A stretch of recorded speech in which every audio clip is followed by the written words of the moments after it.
Graça, misericórdia e paz da parte de nosso Senhor e Salvador Jesus Cristo. Amém?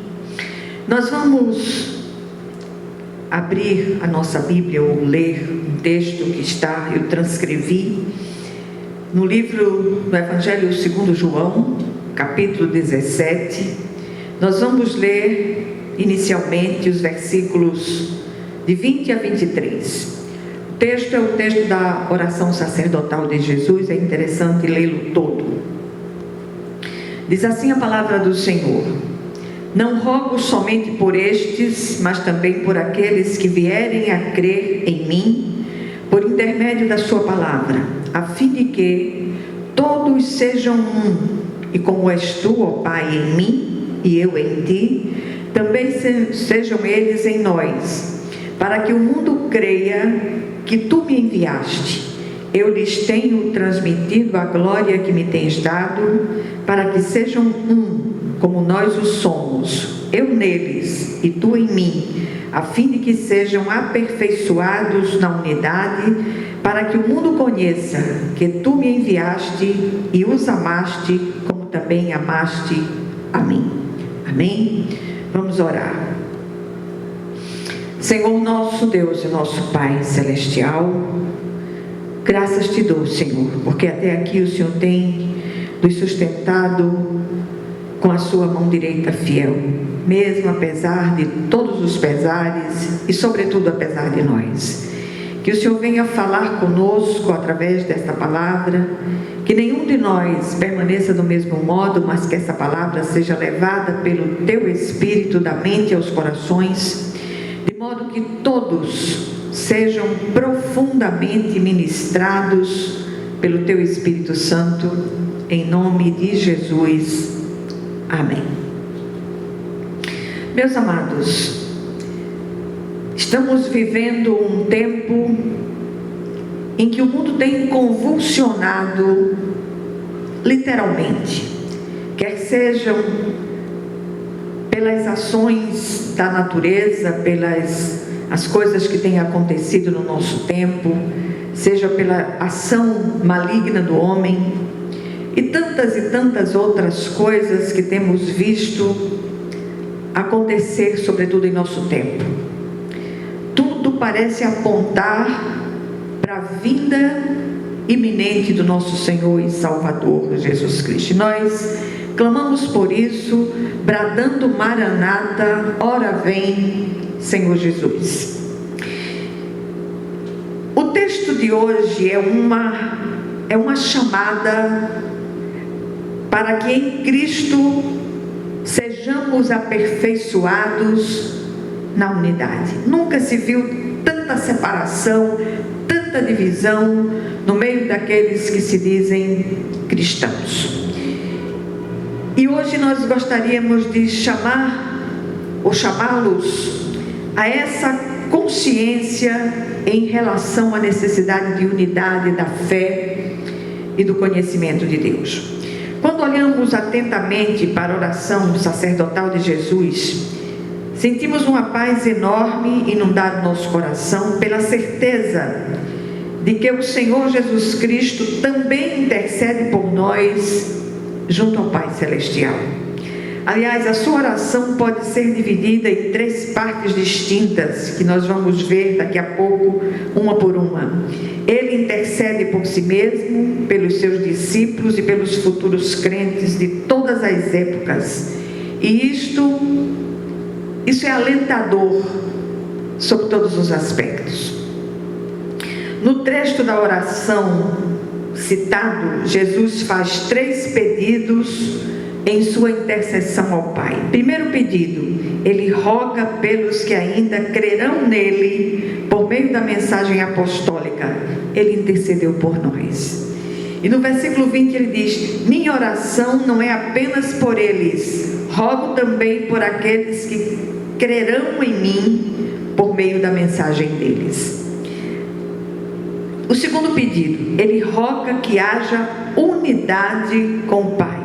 Versículo 21, ele diz: para que todos sejam um, Pai, como tu estás em mim e eu em ti, que eles também estejam em nós, para que o mundo creia que tu me enviaste.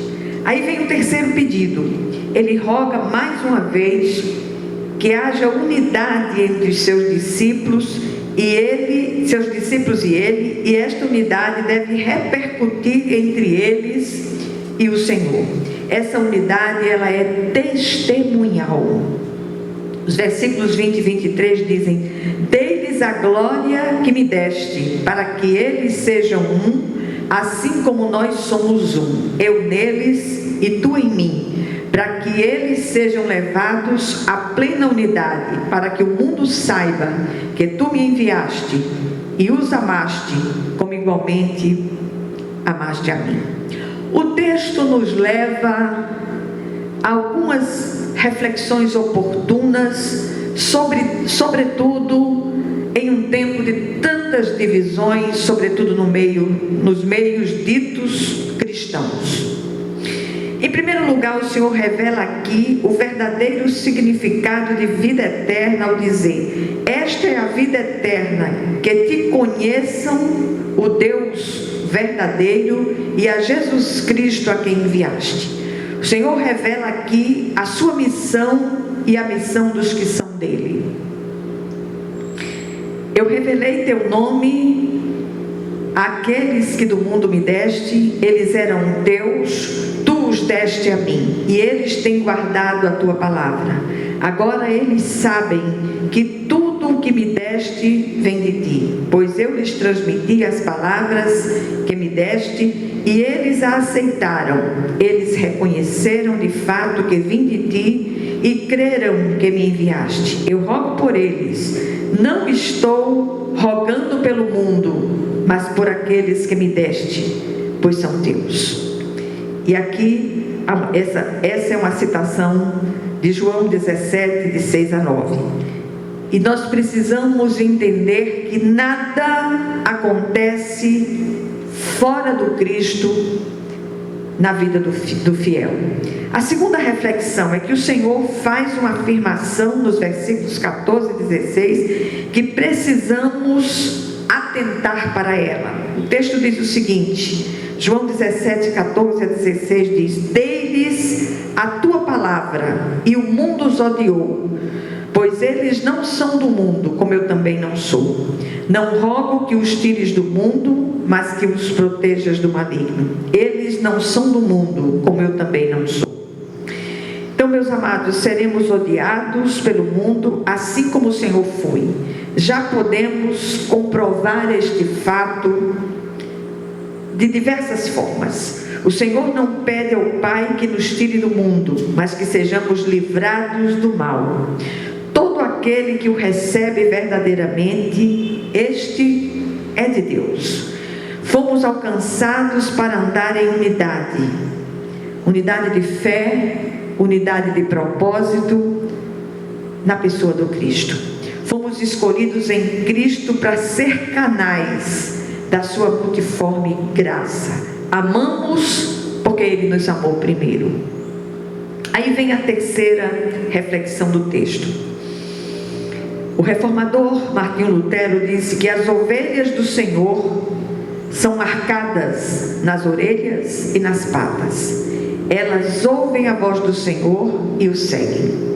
Muitos são chamados, mas poucos são os escolhidos. Estamos no mundo, mas não somos daqui. E é o próprio Senhor quem declara. Ele diz: eles não são do mundo, como eu também não sou. Assim, meus amados, o desejo do Senhor é que os seus sejam santificados. E para isto Ele roga ao Pai dizendo: santifica-os na verdade. A tua palavra é a verdade. Assim como me enviaste ao mundo, eu os enviei ao mundo. Quero chamar a atenção de vocês para o fato de que santidade, ou a santidade referida aqui, é separação do mundo, não é impecabilidade. Embora já tenhamos recebido a condição de santos posicionalmente, ainda precisamos continuar em santificação progressiva até o dia em que seremos chamados desta terra. Só no dia dia da ressurreição, alcançaremos a chamada santificação perfectiva ou glorificação. Assim, somos santos que ainda precisamos nos santificar. Por isto, o teor da oração do Senhor neste sentido. E em quarto lugar, ou a quarta reflexão, no final dos versículos citados no início, descobrimos algo que nos faz tremer nas bases, que é a necessidade de unidade entre os cristãos. A unidade horizontal depende da unidade vertical, ou seja, da nossa união com o Senhor, Deus Pai, Filho e Espírito Santo, depende a unidade com os nossos irmãos. Nunca se viu tanta disparidade, tanta contenda, tanta divisão no meio daqueles que se dizem cristãos. E por os motivos mais tolos e mais torpes, deixamos de olhar para aquilo que é essencial, para olhar para aquilo que é efêmero. E quando o Senhor nos chama à unidade da fé, Ele não está falando de ecumenismo, como muitos propõem, dizendo que todos os caminhos levam a Deus. Não é verdade isso. O único e vivo caminho que nos leva a Deus chama-se Jesus Cristo, que para nós é a esperança da glória. O que tudo isso, ou que essa breve meditação nos leva a refletir em tempos tão turbulentos como temos vivido nesta época. Primeira coisa, por que então há tanta desunião em nosso meio? Por que discutimos tanto por causa de denominação?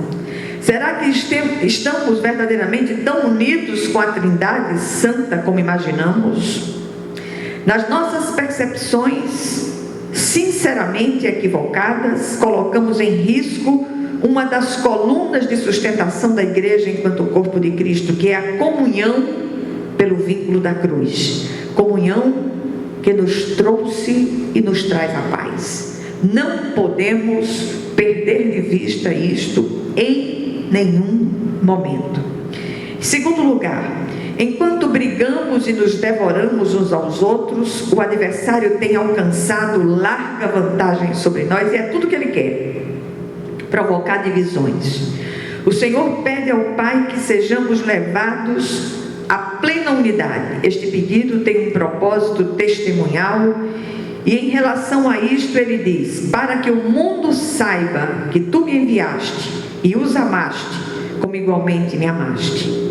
A visão de gueto tem comprometido a unidade e, consequentemente, a disseminação do reino de Deus. Fomos chamados à unidade, não ao ecumenismo, mas à unidade da fé e do pleno conhecimento de nosso Senhor e Salvador Jesus Cristo. E por último, gostaria de terminar com as palavras do apóstolo Paulo falando aos Efésios. Aqui ele ordena: façam todo o esforço para conservar a unidade do Espírito pelo vínculo da paz, até que todos alcancemos a unidade da fé e do conhecimento do Filho de Deus, e cheguemos à maturidade, atingindo a medida da plenitude do Cristo. Há um só corpo, um só Espírito, assim como a esperança para a qual vocês foram chamados é uma só. Há um só Senhor, uma só fé, um só batismo, um só Deus e Pai de todos, que é sobre todos, por meio de todos e está em todos. Que o Senhor, Ele aplique essa porção da palavra aos seus corações, que no meio de tudo que nós estamos vivendo em termos de mundo, em termos de país, nos sirva de alerta. O Senhor está às portas, e nunca foi tão imperioso que o povo de Deus busque a unidade da fé e do conhecimento de Deus. Que a graça do Senhor nos assista nesse sentido e que sejamos ensináveis, para que não nos deixemos levar por caminhos outros que não seja o caminho que se chama Jesus, o Cristo de Deus. Vamos orar. Senhor nosso Deus e nosso Pai Celestial, mais uma vez te peço que o Senhor leve esta palavra das mentes aos corações, trazendo verdadeira transformação, genuína transformação. Que a tua graça nos assista, Senhor, sobretudo neste momento que estamos vivendo em termos de mundo, esse momento que antecede a vinda do teu Filho Jesus. Prepara-nos para aquele dia glorioso, para que sejamos encontrados fiéis diante da tua presença, em nome do Senhor Jesus Cristo. E que a graça do nosso Senhor e Salvador Jesus Cristo, que o amor infinito de Deus, o nosso Pai Celestial, que a comunhão e as consolações do Divino Espírito Santo estejam com todos vocês e com todo o povo de Deus, espalhado por toda a face da terra, desde agora e para todo o sempre. Amém, amém e amém. Que Deus nos abençoe poderosamente, em nome de Jesus Cristo.